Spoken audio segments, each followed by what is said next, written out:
Bill, we're very pleased to have you on Alternative Views tonight, and I think we're going to have an opportunity to tell our audience all the things that they wanted to know but were afraid to ask about smoking, cigarettes, the tobacco industry, because you've been researching these topics for years and have come up with all sorts of new information that's generally not known to the public.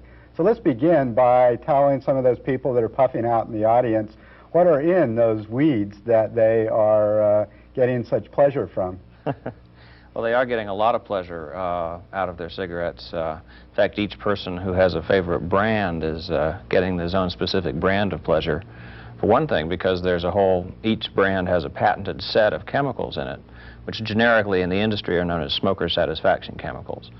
And they are specifically designed to be mildly physiologically addictive, as well as to be to acclimatize the taste of the smoker to the particular taste of the brand. It's the reason why if a smoker of brand A runs out of brand A and bums brand B off a friend, that might last for a little while, but as soon as that smoker of brand A can get to the machine, he'll go ahead and buy brand A again. He's addicted to it. You know, I've talked to people since we talked several weeks ago.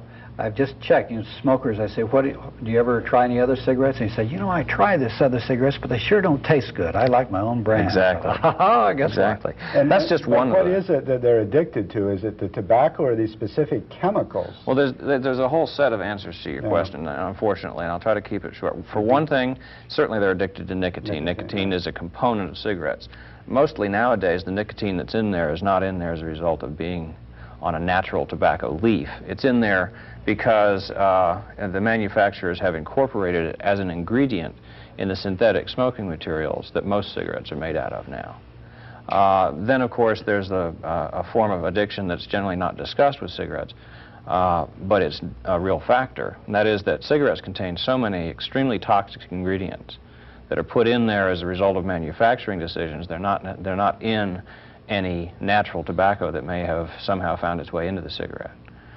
So there's a toxic addiction. When you take a small amount of a highly toxic substance into your body on a chronic, sublethal basis, your body develops an addiction to it. You stop ingesting that toxic chemical, and your body will go through withdrawal. It's not a withdrawal pleasure. What are some of these things that they put in? Well, for instance, one of the main areas of contamination in cigarettes is the solvents utilized to drive the flavoring chemicals and the aroma chemicals and the smoker satisfaction chemicals into the cellulose of the synthetic smoking material. They have to carry those chemicals into this alpha cellulose, which is recycled municipal waste, recycled forest industry product waste, that kind of stuff.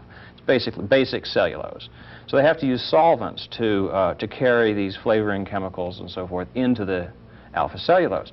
They use things like benzene, toluene, and cyclohexane.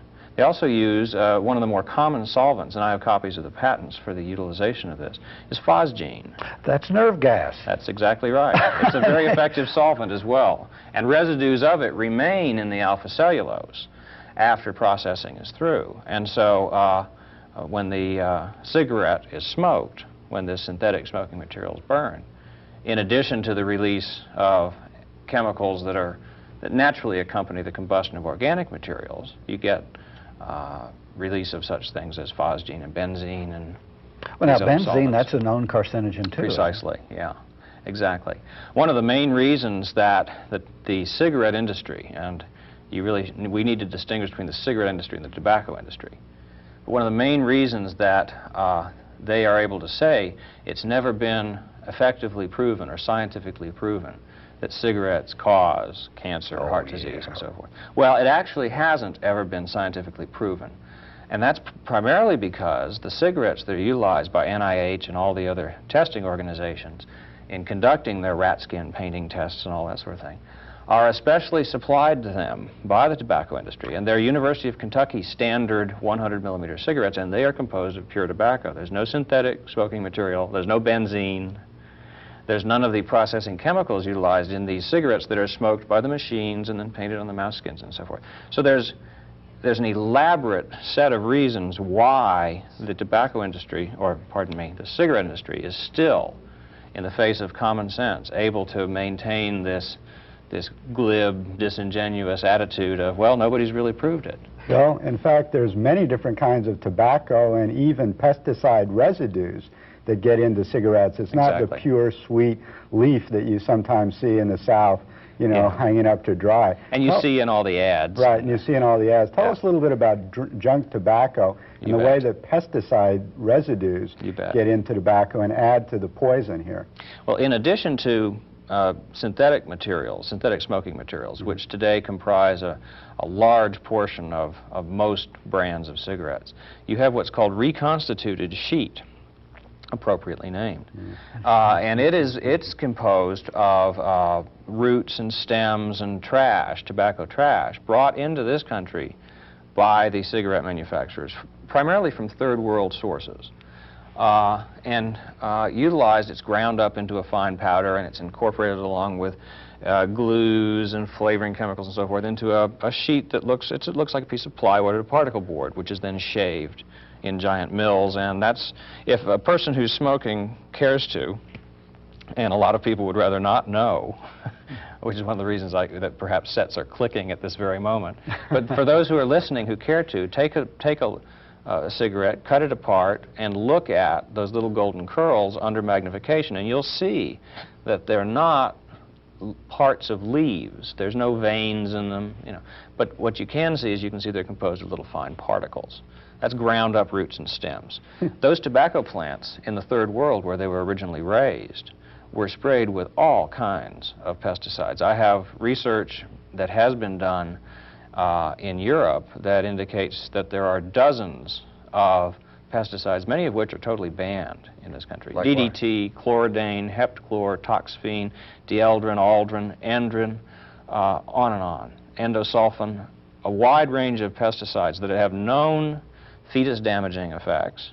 They are chemicals that are specifically designed not to kill bugs, because bugs generally in the tropics now, you can't poison them. They're immune to poisons. So you have to go after them genetically, and these chemicals are designed either to go after the adult bugs to mess up their reproductive systems, or the third level of pesticides being used and getting onto tobacco and getting into the roots and stems and being brought in and made into remanufactured sheet in this country. There are even chemicals designed specifically to produce non-viable insect offspring. And this works then, it's magic through cigarettes into people then? We don't know, but I think it's really unlikely that all the damage to fetuses being experienced by smoking mothers is due to carbon monoxide and nicotine. You think it's these chemicals as well? Well, I think it's reasonable to assume that if you're ingesting 6 different chemicals and 3 of them are known fetus damagers and carcinogens, and 3 others you don't know what they are, they may or may not be, I think it makes sense to focus on the things that you know are there.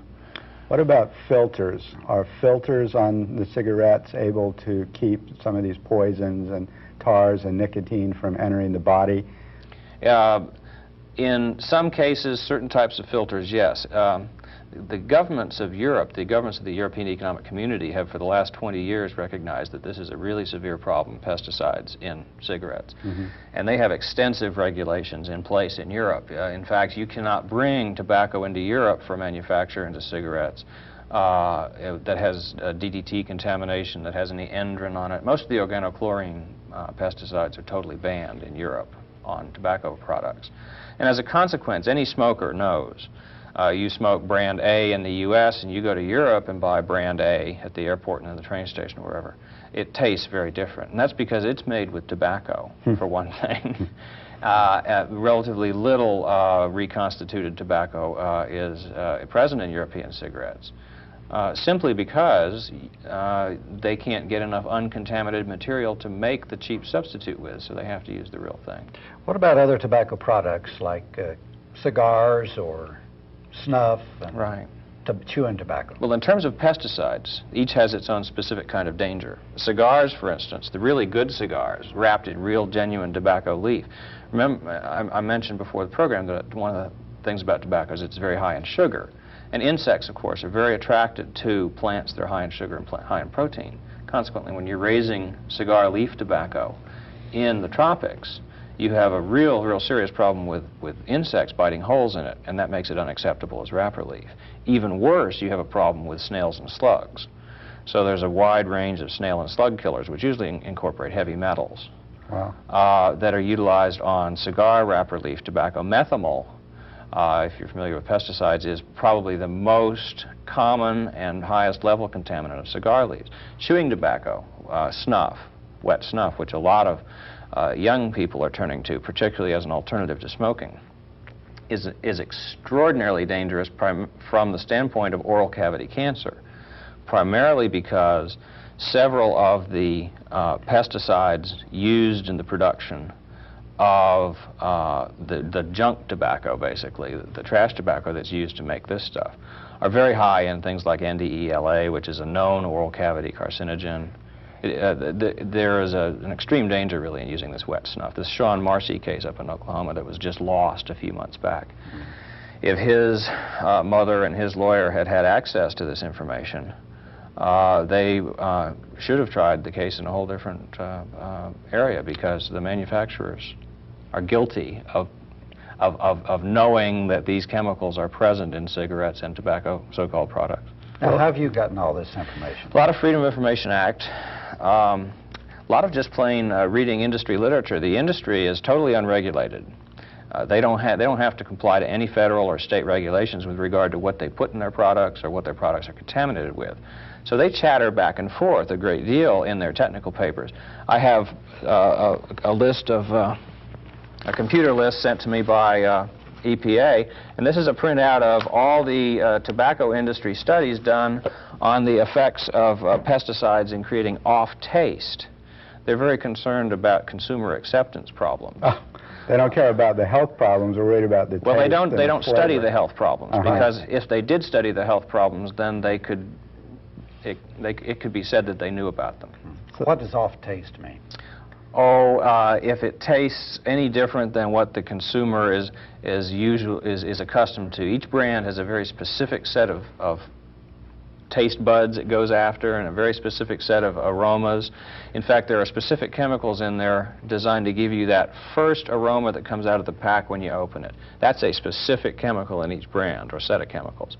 Then when you pull the cigarette out and put it in your mouth, there's another set of chemicals that are designed to draw you further into the use of the product. It's a very well thought through product. Bill, you mentioned that in Europe they had regulation in the tobacco industry against using pesticides on tobacco. Exactly. And that the industry is not regulated in the United States to oversee any of these things you're talking about that are in cigarettes. Why is this the case? We think of ourselves as a modern, progressive society. How come we're so far behind the rest of the world in regulating the cigarette industry? That's a good question without an answer that can be given authoritatively, but I can point to a couple of things. The tobacco industry built America. I mean, tobacco money provided the capital for the maintenance and development of the majority of the first colonies, and tobacco as a trade item was extraordinarily important. It earned its producers vast sums of money that were instrumental in developing the United States, really. It has in terms of a corporate product, the tobacco industry has the cigarette industry has the highest internal rate of return on invested capital of any industry anywhere. I mean, it's just simply number one by a long margin.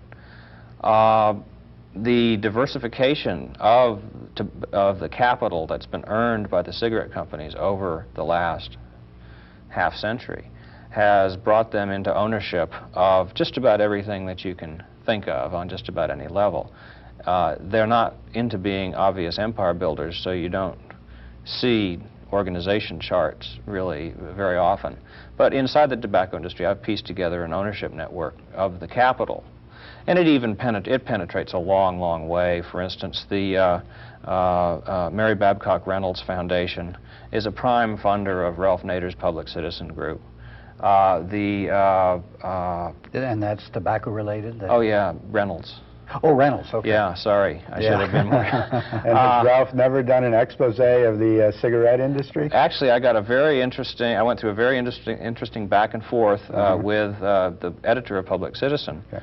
About a year and a half ago. He wanted to do a sizable expose based on this information. That's the Nader magazine. The Nader magazine, right. But when it rose to the level of the editorial board, Dr. Sidney Wolfe, who is their principal medical authority, I was told that his objection to doing the story was, well, I raised the issue that might lead people to say, well, maybe it isn't the tobacco that's causing all the trouble, maybe it's all these chemicals, and so maybe smoking tobacco would be okay, which is part of my premise, really. I'm not certain that smoking tobacco is that bad for people who want to smoke tobacco. But it's the cigarette industry. Frank, I might note that we interviewed George Seldes on Alternative Views, who wrote In Fact. That was the first U.S. magazine to explore some of the dangers of tobacco, or rather cigarette smoking. And Seldes said that no other magazine, journal, or newspaper in the United States would publish an article critical of the cigarette industry because of the amount of advertising that went into all of these different media from the cigarette industry. That was one of the major, spenders of advertising revenue, along with, I think, alcohol and cars. And so none of these dangerous industries could be investigated simply because whoever did that would lose advertising revenue. Even more conspiratorial, if you want to see things on that level, which it's often hard not to. The fact is that it's not just cigarette advertising that controls the media. The cigarette companies own alcohol, they own food processing, they own transportation, they own a great deal of media itself, they own food processing companies. So in other words, if a magazine or a piece of print media or electronic media is about to do something that is effectively dangerous to the industry, the advertising pressure can come from all kinds of directions. I mean, Del Monte is owned by R.J. Reynolds. I mean, it's one of the biggest food conglomerates in the world. Sure, and how many Del Monte ads are in a magazine? And Kentucky Fried Chicken, Hubline, I'm just. And what about Congress? I mean, we know about Jesse Helms being the tobacco. Well, he's the clown up front, designed to keep us from understanding the depths to which tobacco money really controls and penetrates. You don't, in terms of Congress, I haven't seen anybody yet who is willing to take on not just the cigarette industry, but the economic power that the industry in all of its aspects represents. But the fact is that 350,000 people a year are dying of smoking cigarettes. We've got untold numbers of babies being destroyed from birth by cigarettes. We've got tremendous social and economic costs, the equivalent of 3 747s crashing a day, and it's an industry that is in effect been given license by the government to produce a product that's doing this. In other words, the government knows very well what the position of the European governments is on the issue of pesticides, because our tobacco farmers raise the tobacco that's made into cigarettes in Europe, because we have strong pesticide regulations in America. So the American government, the Department of Commerce, Department of Agriculture, help U.S. farmers, tobacco farmers, raise relatively pesticide-free tobacco to meet European standards, while at the same time allowing the cigarette industry to bring in third world tobacco for manufacture into cigarettes that Americans are smoking. And everybody along the way knows what's going on, but nobody's dealing with the issue. There's never been a single study of the effects of pesticides in tobacco or cigarette products by any of the major U.S. health research foundations, well, not one. How do you explain this? I mean, you told about the strange conditions of the scientific quote-unquote experiments using just pure tobacco rather than what people really smoke. Right. You would think there would be universities or independent health agencies or scientists who would do some more serious investigations. Why is this? There's been one. His name is Dr. Dietrich Hoffman. He was the head of Sloan Kettering's Cancer Research Institute. When Dr. Hoffman started doing research on the role of pesticide chemicals in oral cavity cancer in wet snuff tours, he, within 12 months, for a variety of reasons, was no longer with Sloan Kettering. apparently had an extremely hard time finding any place to get his research published. He is now working full-time for the Dana Family Foundation in Valhalla, New York, of all places, in the American Health Foundation, and continuing to do research into the role of pesticides in oral cavity cancer. But all his research is being published in Europe and in Russia and China. He speaks all over the world, but he can't speak in the U.S. Nobody wants to hear him. So there really is a conspiracy. I don't know. You can't see the conspiracy. All you can see is the results of, and you can infer there must be something going on. Well, you mentioned trying to get your information in the Nader publication. What about other print media or electronic media? Have you had any luck in getting them? No, I really haven't. A number of TV shows, commercial television people have heard about the research I've been doing, have approached me, have shot a lot of tape, edited it out, had visions of awards, I'm sure, for revealing this terrible, dark, murderous conspiracy, and then nothing has happened. When it's risen to the level of editorial on the station, and this happened with a station in Houston, and it's happened with several other stations. On the level of print media, it's very interesting. I'm a published author. I guess I've sold probably about 1 million books in my lifetime. And 1 million of my books have sold. I won't say I've sold. But I have a good agent, a New York agent. And he took my manuscript to the Frankfurt Book Fair, where, and he got a call from World Health Organization in Geneva. They flew him down, and they said, if you can find a publisher who will publish this book anywhere, we will vet it for you. We'll provide the people to vet it to make sure there's no technical mistakes. Check it out. Vet a manuscript, check it out. Make sure that there's nothing inaccurate in there that technically that can be seized upon as an excuse to criticize it. Right. They said that their World Health Organization is very aware of the problem. They consider it a major, major problem. But for various reasons, no government organization can address it either. So I was real pleased that you guys, and you should check under the hoods of your car tonight, as I will. And, well, we can get you British publishers. I mean, we have contacts with a lot of presses in England that would probably be happy to publish. It seems to me it's a supreme irony here. We're talking about all the bad stuff that smoking tobacco, etc., or what people think is tobacco will do to you. And yet, on the other hand, I've read articles where it says that pure tobacco can be one of the greatest boons to mankind because in its role as food. Well, there's been a lot of research in that area, and it's a couple of things to say that maybe will keep that from sounding so strange. Tobacco is an extremely high protein plant. In terms of plant proteins, it's more complete than corn or beans or anything else. And young tobacco, when it's just a green shoot, is extremely high in sugars as well. Animals love it. In tobacco country, you can't keep rabbit and deers, and other grazing animals, cattle, out of your tobacco beds. So the notion that tobacco is just, if you treat tobacco as just another plant, then you can sort of get away from the idea that, well, wouldn't it kill you to eat it? Because it won't.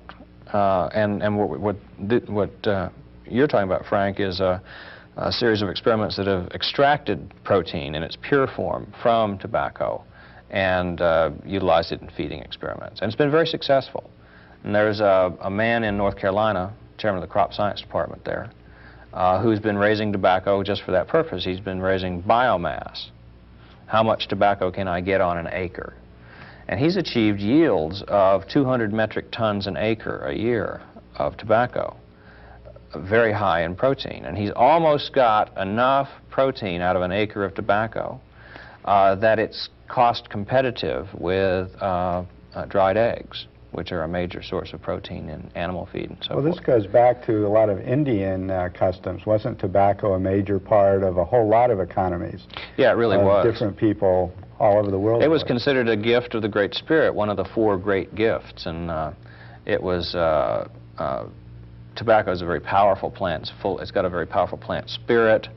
The Hindu concept of deva spirits in plants, the deva spirit in tobacco is an extraordinary one. I've had Indian tobacco plants that I've grown that I've cut off at the soil line when they were blooming in the fall, and then I've hung them upside down in a dark basement without water, dry atmosphere, for 6 months, and come into the basement and they'd be turned up at the tip and blooming. And the seeds I was growing were out of a grave that was 800 years old. And I got 50% germination.